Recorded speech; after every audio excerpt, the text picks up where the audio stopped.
In 1822, a wayside tavern was built near Slippery Rock, Pennsylvania, to accommodate stagecoaches passing through.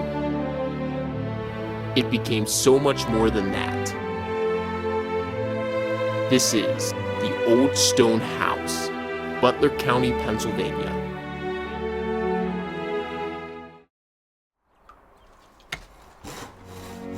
The Stone House was built originally in 1822 as part of what was known as the Pittsburgh to Erie Pike. It was a stagecoach turnpike. It was built to capitalize on that stagecoach traffic that was moving along the northern north to south corridor of western Pennsylvania. Their stagecoach stops would be every 12 miles because an average person, average stagecoach could only travel every 12 miles. So they'd be like pit stops. You would get dropped off at the Old Stone House. You would maybe eat something, sleep for a couple hours, and then you would be on your way again. The Old Stone House served as not only a stagecoach stop, but also the social mecca.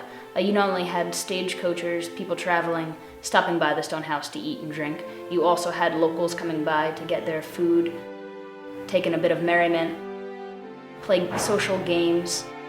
There were a lot of speakers coming through here. Politicians would often hold their political demonstrations and debates here at the Old Stone House because it was the social place for this area in the 19th century. It was pretty much the local bar. The men would come, they would drink, and any travelers that would come, they would also drink there. When they would come in, they would be hungry. So what they would do is they would pay a couple pence, and you would get whatever they were cooking. A place like the Stone House really would have been a multi-purpose building. It was a place for travelers to stay, but then also if you were a local person, it was a place to find out what was going on in the rest of the country. So you would come to the Stone House to read newspapers that travelers brought along with them, to talk to people about what was going on in Pittsburgh or in Philadelphia. So in that way, it was a source of information in an age before there was really widespread media. The upper rooms of the Stone House were primarily for sleeping. You didn't have your own private accommodations. You slept with other people in a room. Sometimes it was a normal thing for people who didn't know each other to sleep in the same bed. After entertaining travelers all night, the innkeeper and his family would retire to the only private room at the Old Stone House, which was the innkeeper's room.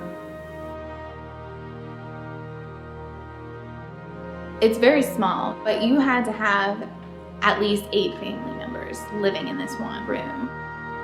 They also got their education in that bedroom.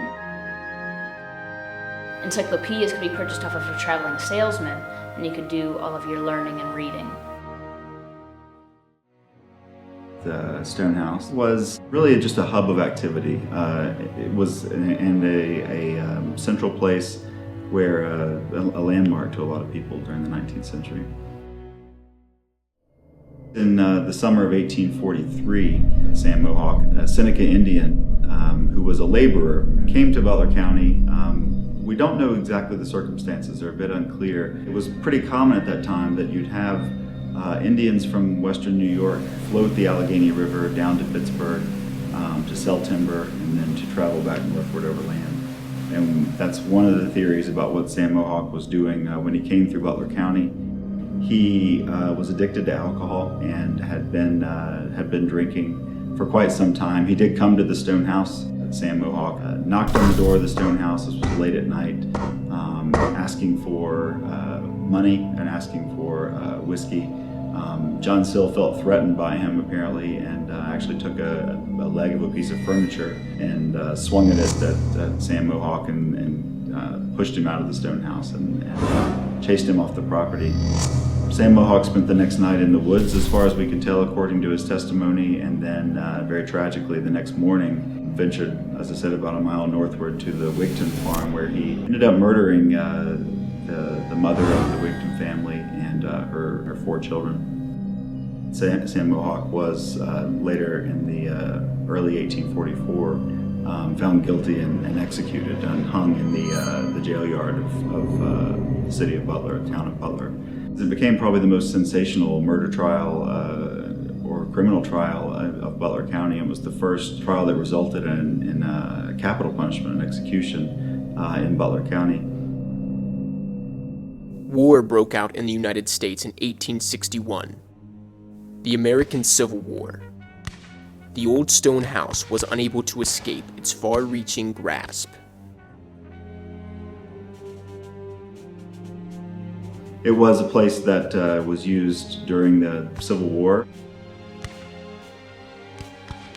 We have some indication that you had local people from Butler County who convened at the stone house, organized themselves into a company, and then actually went on to Pittsburgh and then to Philadelphia and joined the Union Army. So it has a link to Civil War history. The railroad reached Butler County in 1870. Stagecoaches became obsolete. As railroads became more popular, people used the stagecoach less and less, moving from Pittsburgh to Erie. And so by about the 1870s, the stagecoach shut down here at the old stone house. The railroad came through Butler County and it lost its purpose.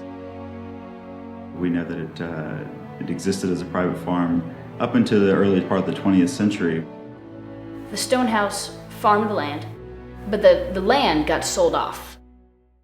From about 1920 on, the stone house was unoccupied, and it began to fall into a very dilapidated state.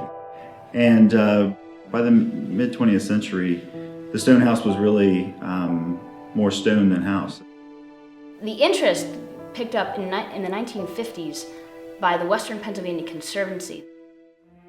They put a plan in to restore the house, working with architect Charles Stotz. They took all of the ruins, laid them out, and as they were rebuilding the home in the 60s, put each stone back in its proper place, so the house is as historic looking as they could possibly do.